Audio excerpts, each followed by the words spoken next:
Après plus de 8 mois de cours et de travail acharné dans les différents établissements scolaires, nous voici aux portes des différents examens de fin d'année. Au sein des établissements, l'heure est au dernier réglage, tel fut le cas au CEG Bégamin.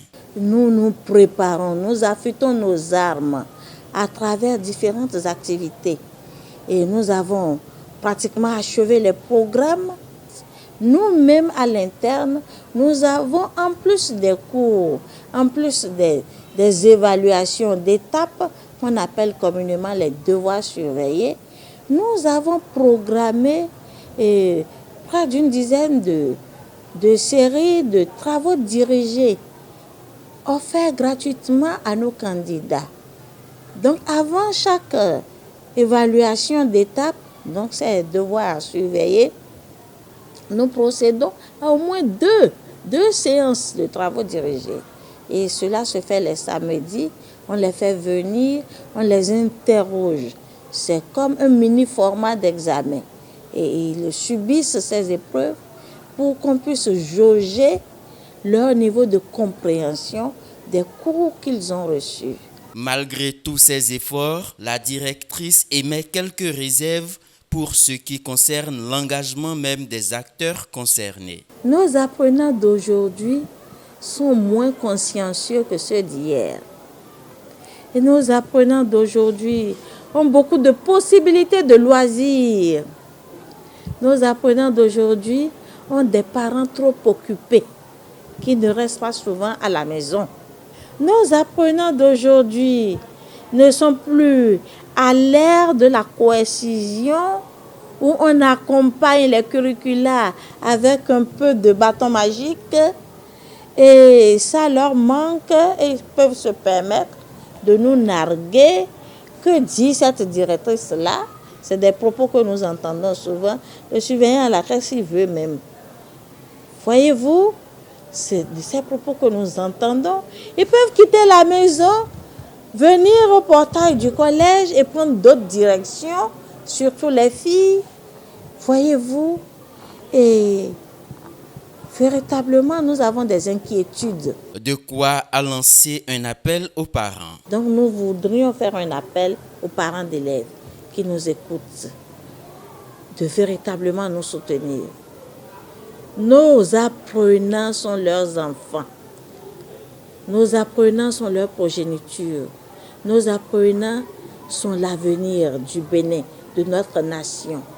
Les parents ont le devoir d'être attentifs en ces moments-ci, d'être éveillés, de véritablement bien encadrer leurs enfants à la maison et de les aider à bien manger, à mieux manger, à organiser leur temps pour savoir se reposer et à surtout éviter les substances psychotropes. Kyria et Chris Trésor, tous deux candidats au baccalauréat, sont conscients du fait qu'il faille faire preuve de concentration en cette veille d'examen. Comme nous sommes déjà dans les dernières semaines, on essaie de traiter des épreuves des bacs passés. Et aussi, il y a aussi des bachotages qui sont en train et qu'on a commencé. Aussi les épreuves de mairie aussi qu'on traite. Et avec les mesures que prend l'administration maintenant là, ça va aller. Sachant que l'examen c'est pour le mois prochain, on est un peu stressé, mais avec le bachotage et les cours de renforcement qu'on prend actuellement, ça nous aide à mieux comprendre les cours, ce qu'on a appris du début d'année jusqu'à là. Et aussi avec l'exercice qu'on fait et la rigueur qui est tenue dans l'établissement, ça nous aide à mieux comprendre et aussi à ne pas oublier ce qu'on avait fait depuis le début d'année. À mes amis candidats, je leur dirais qu'en terminale, c'est vrai que la terminale n'est pas une classe facile, mais au début d'année, c'est un peu stressé, embrouillé, mais de ne pas perdre de courage. D'avoir courage en eux-mêmes, mais surtout de se faire confiance. C'est la confiance en soi-même qui est la clé du succès. Ne pas perdre d'espoir. Rappelons que l'examen du CEP aura lieu du 3 au 6 juin, celui du BEPC du 10 au 12 juin et celui du baccalauréat du 17 au 20 juin 2024. La crise entre le Bénin et le Niger est une sale petite crise. Parce qu'on ne devait même pas arriver à là et que les gens puissent savoir que derrière cela se cache un conflit entre puissances. Vous voyez, moi, Je ne vois pas pourquoi, jusque-là, les deux leaders ne veulent pas se comprendre. Et il est vrai que le gouvernement nigérien est venu par les armes. Et c'est normal que la CEDEAO condamne le coup d'État militaire, quoi, la prise du pouvoir par les armes. Mais à un moment donné, il y a eu des sanctions. Donc, comme M. Patrice Talon faisait partie de la CEDEAO, faisant partie des membres de la CEDEAO, peut-être que dans le langage, il y a eu un peu de maladresse.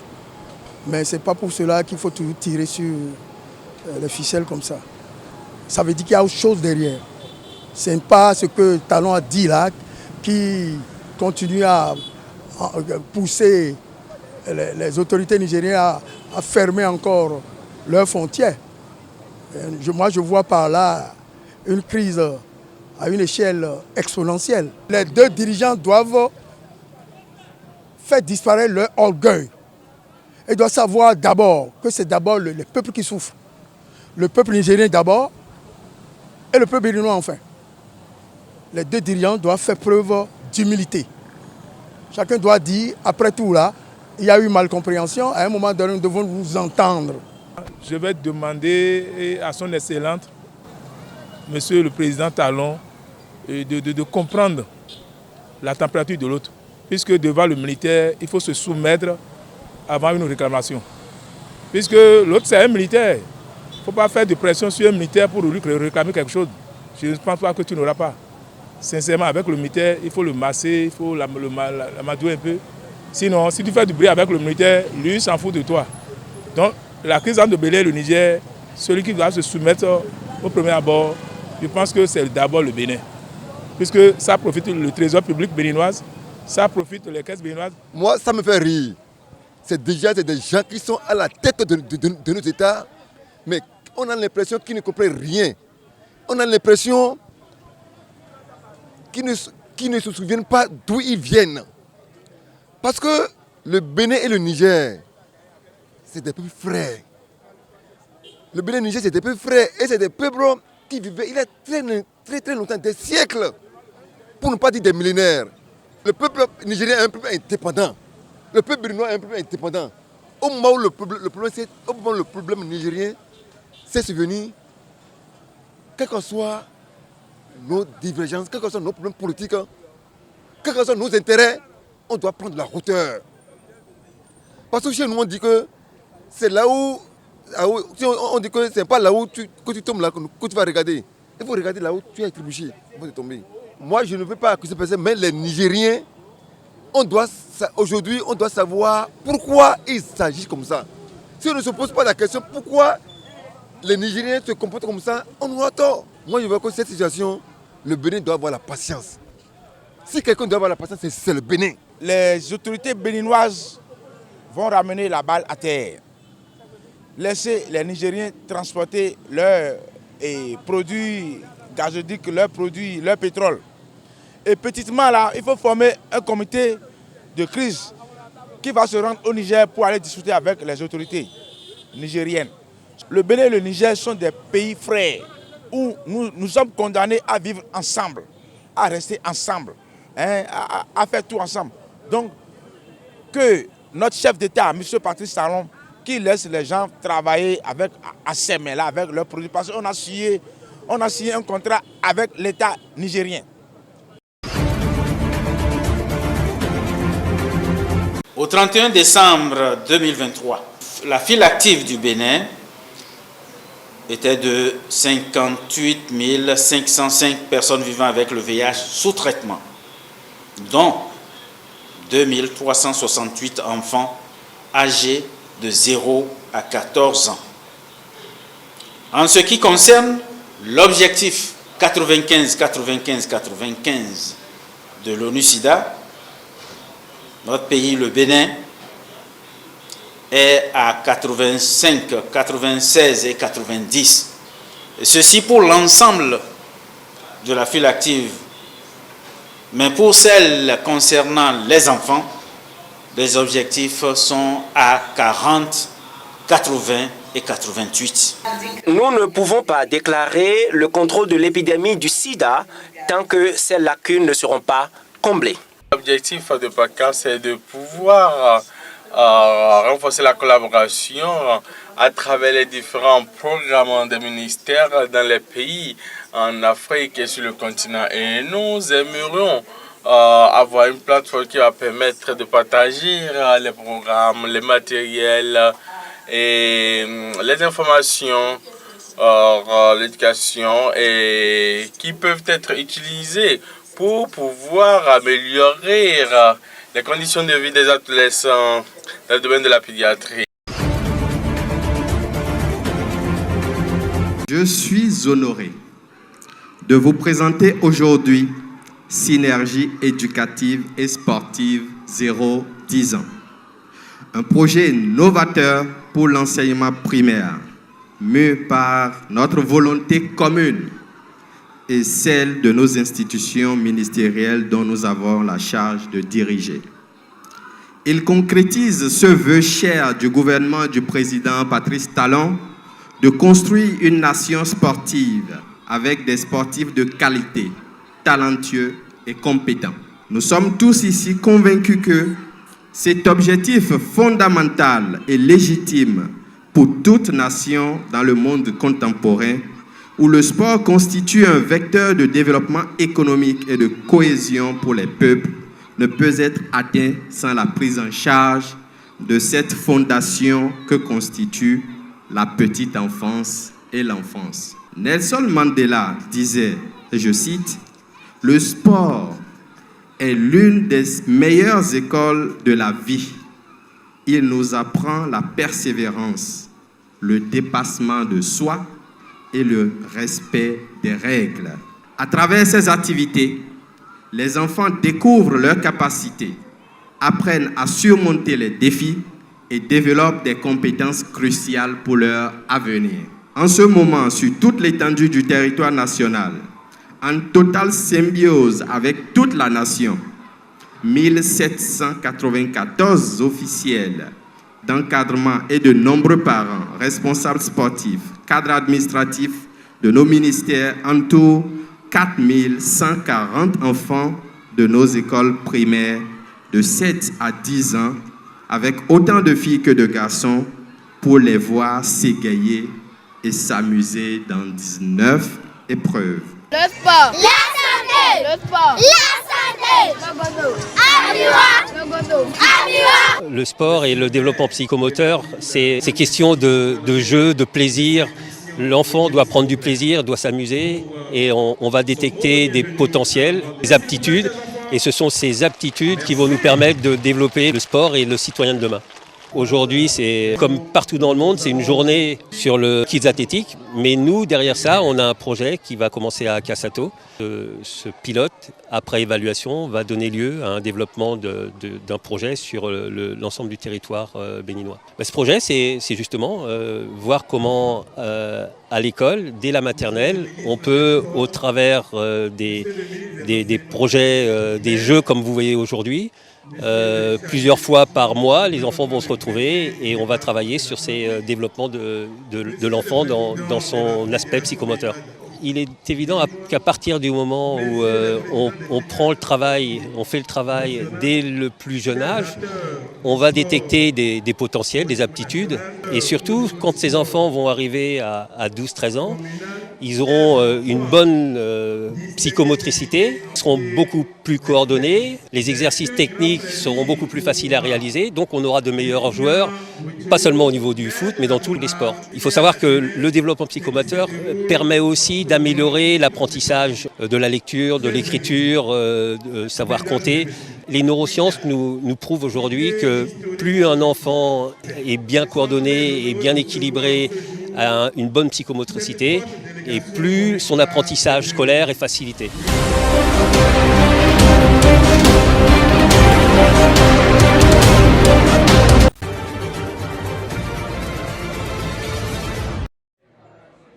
Les représentants de 35 pays africains sont réunis à Abidjan du 14 au 16 mai pour la 21e Assemblée générale de l'Association des fonds d'entretien routier africains. Au cœur des débats, la nécessité de standardiser les fonds d'entretien routier pour un réseau de qualité. Pour avoir un positionnement qui permette à ce que tous les pays africains puissent avoir au moins un fonds d'entretien routier qui réponde aux standards, pourquoi pas comme celui de la Côte d'Ivoire. C'est-à-dire le positionnement au niveau de l'Union africaine. Les décisions peuvent être prises à ce niveau pour dire que désormais, tous les pays membres doivent avoir un fonds d'entretien routier de tels standards. Le réseau routier ivoirien comprend 5000 km de voiries urbaines et un peu plus de 200 000 km de routes rurales non classées. Ce dense réseau routier représente en linéaire 40% de celui de l'UEMOA, ce qui confère à la Côte d'Ivoire une des plus fortes couvertures de la sous-région. Les recommandations de cette rencontre visent à améliorer la gestion routière en proposant des solutions pour relever les défis de financement et d'adaptation au changement climatique. Les incendies utilisés comme arme de guerre au Soudan ont détruit plus de villages et de villes dans l'ouest du pays en avril qu'au cours de tout autre mois depuis le début du conflit il y a plus d'1 an. C'est ce qu'a révélé une analyse réalisée lundi par un groupe de défense des droits basé au Royaume-Uni. Sudan Witness, un projet open source géré par le Centre à but non lucratif pour la résilience de l'information, a déclaré que 72 villages ont été détruits ou endommagés par des incendies le mois dernier. Ces incendies portent le nombre total de villages touchés par le feu au Soudan à 201 depuis le début du conflit, en mi-avril de l'année dernière. Le nombre d'incendies a particulièrement augmenté dans le nord et l'ouest d'Al-Fasher, la capitale de l'État du Darfour Nord, qui fait face à une menace d'attaque militaire imminente.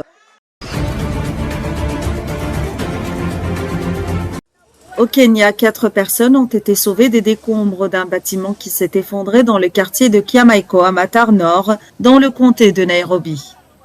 Ces personnes ont été secourues par une équipe de la Croix-Rouge dépêchée sur place après que plusieurs personnes auraient été prises au piège dans l'incident survenu mardi après-midi. Selon la Croix-Rouge, le bâtiment était en cours de démolition. Des témoins ont déclaré que plus de 10 personnes étaient en train de récupérer de la ferraille dans le bâtiment lorsque celui-ci s'est soudainement effondré. Matar, à l'est de Nairobi, abrite plusieurs centaines de milliers d'habitants.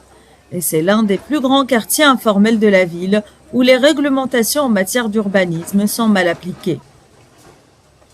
Ce quartier a été inondé ce mois-ci lorsque la rivière qui le traverse est sortie de son lit, après les fortes pluies qu'a connues le pays, tuant des dizaines de personnes et forçant des milliers d'autres à quitter leur maison.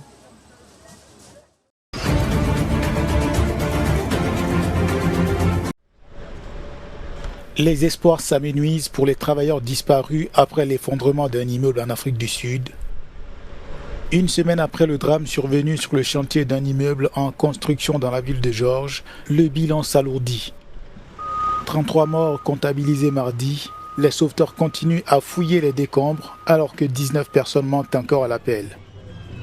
Les autorités municipales ont déclaré dans un communiqué que parmi les victimes, seuls 18 ont été identifiés jusqu'à présent. La municipalité a également déclaré qu'il s'agissait toujours d'une opération de sauvetage plutôt que de récupération. La nuit dernière, un survivant a été miraculeusement retrouvé parmi les décombres. Plus de 600 sauveteurs sont engagés dans la recherche et des enquêtes sont en cours pour déterminer les causes et les responsables du sinistre.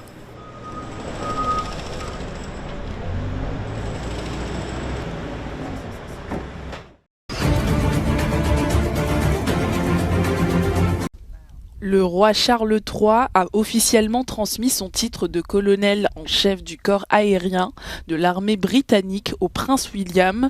Ce moment symbolique s'est déroulé ce 13 mai lors d'une visite sur une base militaire. Il s'agit d'un rôle honorifique qui semblait un temps promis à son frère Harry avant qu'il ne quitte ses fonctions de la famille royale en 2020. En effet, le prince Harry avait servi dans ce régiment de l'armée britannique lors d'une mission en Afghanistan, mais pour le prince William, ces nouvelles fonctions ne sont pas totalement inconnues. L'héritier du trône a passé plus de 7 ans dans l'armée britannique, dont 3 ans comme pilote d'hélicoptère de sauvetage sur la base de la Royal Air Force au Pays de Galles jusqu'en 2013. Le roi britannique atteint d'un cancer diagnostiqué en février a rencontré à cette occasion des militaires et leurs familles avec l'héritier du trône à l'aérodrome de Middle Wallop dans le sud de l'Angleterre avant de transmettre officiellement le titre prestigieux à son fils.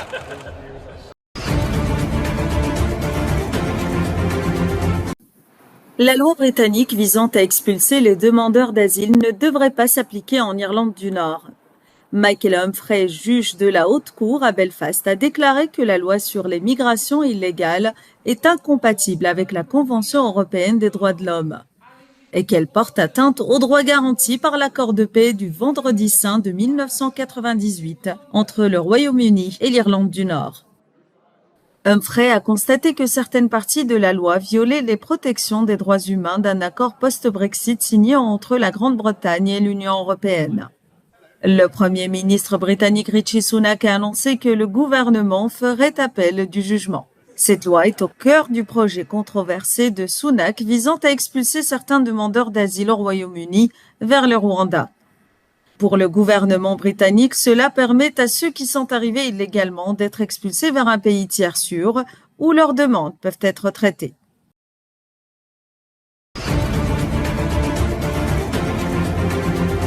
Les Israéliens ont commencé ce lundi les célébrations du jour de l'indépendance alors que les espoirs de mettre fin à la guerre à Gaza, qui dure depuis 7 mois, s'amenuisent.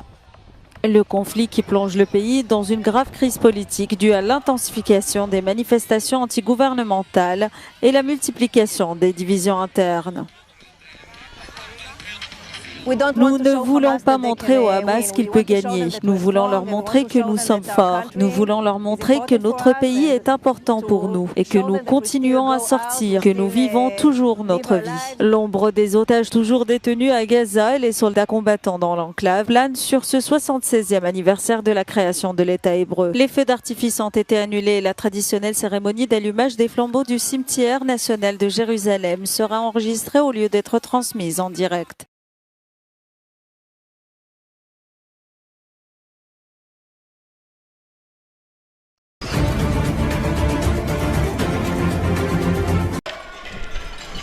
Face aux bombardements en cours dans la bande de Gaza, des déplacés palestiniens ont investi une école gérée par une agence de l'ONU. Cet établissement, déjà ravagé par le conflit en cours entre Israël et le Hamas, est désormais transformé en abri de fortune. Mohamed Fayad, déplacé par le conflit, témoigne de l'agonie quotidienne des réfugiés. Ils nous ont dit d'évacuer les écoles de Rafah. Nous sommes donc allés à Mouassi, à Khan Younis, à l'école de l'ONU. Mais les Juifs sont déjà venus ici et ils ont tout détruit. Nous avons beau nettoyer, nous ne pouvons pas y abriter nos enfants. Il n'y a pas d'eau et nous n'avons pas de nourriture. Les familles originaires de la ville méridionale de Rafah, le long de la frontière avec l'Égypte, ont entrepris de nettoyer plusieurs salles de classe, d'enlever les débris et de réparer les dégâts. Soulignons que les combats à Rafah ont rendu impossible les livraisons d'aide humanitaire, essentielles pour les déplacés. Nous sommes venus dans ces écoles pour nous y installer. Nous cherchons un abri et nous n'avons pas trouvé de meilleur endroit que celui-ci. Il n'y a pas d'eau, pas d'électricité, il n'y a pas de vie. Comme vous pouvez le constater, nous, les femmes et les hommes, essayons simplement de survivre. Au cours de la semaine dernière, l'armée israélienne a intensifié les bombardements dans la bande de Gaza. Ces frappes se poursuivent encore ce mardi, malgré les critiques de Washington et les risques, selon l'ONU, d'une catastrophe humanitaire colossale dans la ville de Rafah.